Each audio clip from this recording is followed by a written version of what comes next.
Hi, Shaver Tigers. I want to share another one of my favorite stories with you. This is called Chrysanthemum by Kevin Henkes, and this is one of my absolute favorites, so I hope you enjoy. The day she was born was the happiest day in her parents' lives. "She's perfect," said her mother. "Absolutely," said her father. And she was. She was absolutely perfect.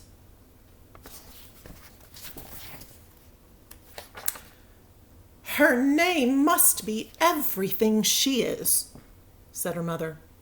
"Her name must be absolutely perfect," said her father. And it was. Chrysanthemum.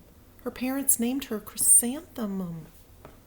Chrysanthemum grew and grew and grew.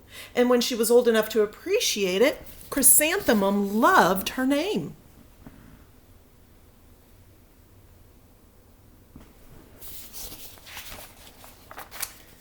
She loved the way it sounded when her mother woke her up. She loved the way it sounded when her father called her for dinner. And she loved the way it sounded when she whispered it to herself in the bathroom mirror. Chrysanthemum, chrysanthemum, chrysanthemum. Chrysanthemum loved the way her name looked when it was written with ink on an envelope. She loved the way it looked when it was written with icing on her birthday cake. And she loved the way it looked when she wrote it herself with her fat orange crayon. Chrysanthemum, chrysanthemum, chrysanthemum.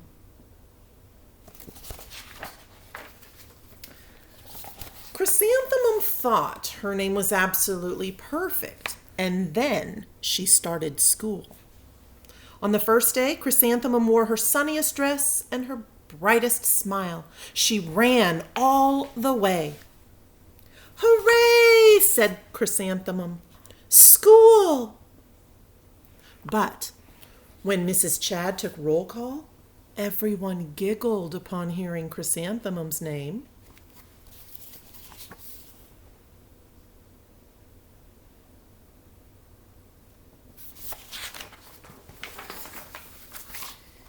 "It's so long," said Joe.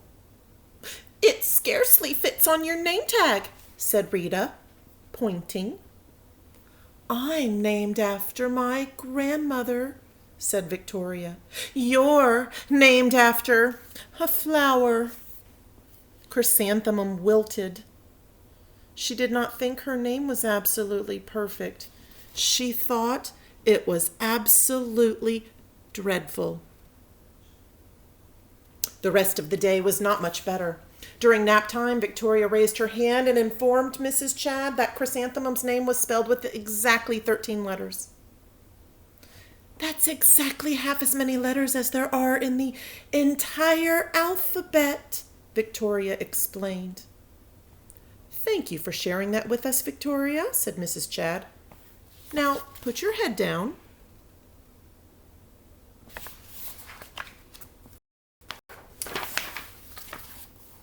"If I had a name like yours, I'd change it," Victoria said, as the students lined up to go home. "I wish I could," thought Chrysanthemum miserably. "Welcome home," said her mother. "Welcome home," said her father.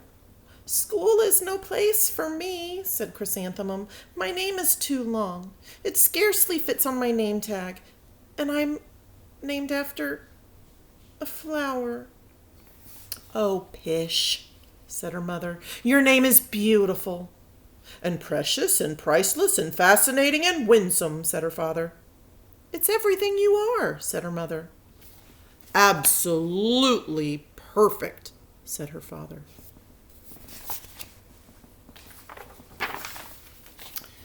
Chrysanthemum felt much better after her favorite dinner, macaroni and cheese with ketchup, and an evening filled with hugs and kisses and parcheesi. That night, Chrysanthemum dreamed that her name was Jane. It was an extremely pleasant dream.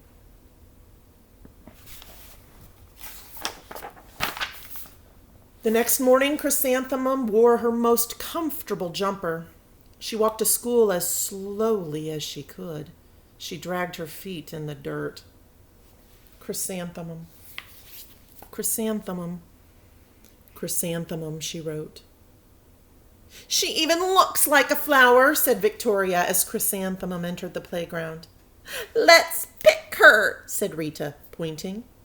Let's smell her, said Joe. Chrysanthemum wilted.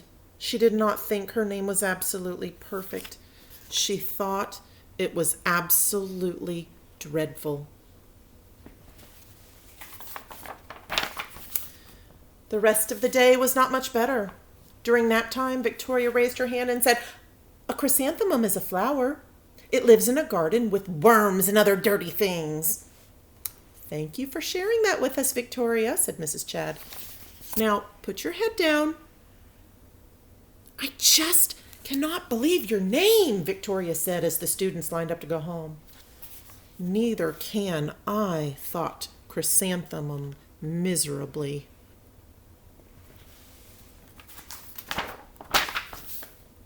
"Welcome home," said her mother. "Welcome home," said her father. "School is no place for me," said Chrysanthemum. "They said I even look like a flower. They pretended to pick me and smell me." "Oh, pish," said her mother. "They're just jealous." "And envious and begrudging and discontented and jaundiced," said her father. "Who wouldn't be jealous of a name like yours?" said her mother. "After all, it's absolutely perfect," said her father. Chrysanthemum felt a trifle better after her favorite dessert, chocolate cake with buttercream frosting, and another evening filled with hugs and kisses and parcheesi.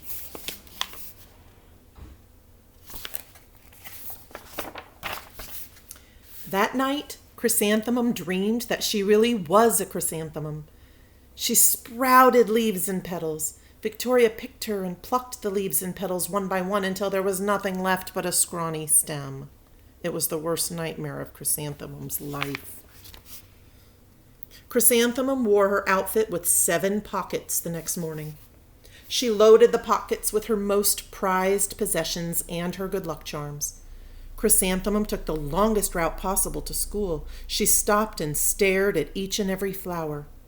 "Chrysanthemum, chrysanthemum, chrysanthemum," the flowers seemed to say.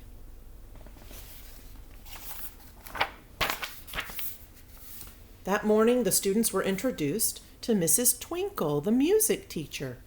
Her voice was like something out of a dream, as was everything else about her. The students were speechless. They thought Mrs. Twinkle was an indescribable wonder. They went out of their way to make a nice impression. Mrs. Twinkle led the students in scales. Then she assigned roles for the class musicale. Victoria was chosen as the dainty fairy queen. Rita was chosen as the spiffy butterfly princess. Joe was chosen as the all-important pixie messenger. And Chrysanthemum was chosen as a daisy.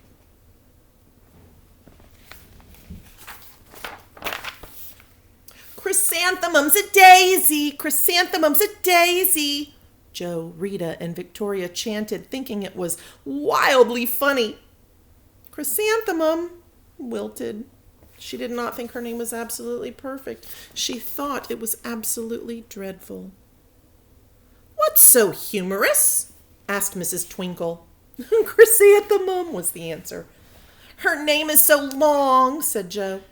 "It scarcely fits on her name tag," said Rita, pointing. "I'm named after my grandmother," said Victoria. "She's named after a flower."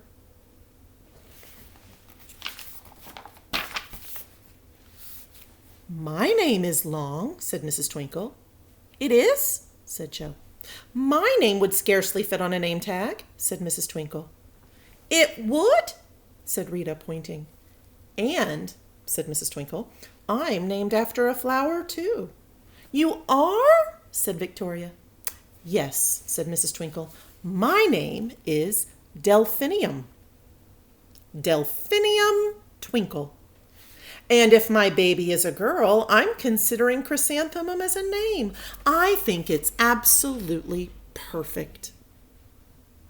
Chrysanthemum could scarcely believe her ears. She blushed. She beamed. She bloomed. Chrysanthemum, chrysanthemum, chrysanthemum. Joe, Rita, and Victoria looked at Chrysanthemum longingly. Call me Marigold, said Joe. I'm Carnation, said Rita, pointing. My name is Lily of the Valley, said Victoria. Chrysanthemum did not think her name was absolutely perfect. She knew it.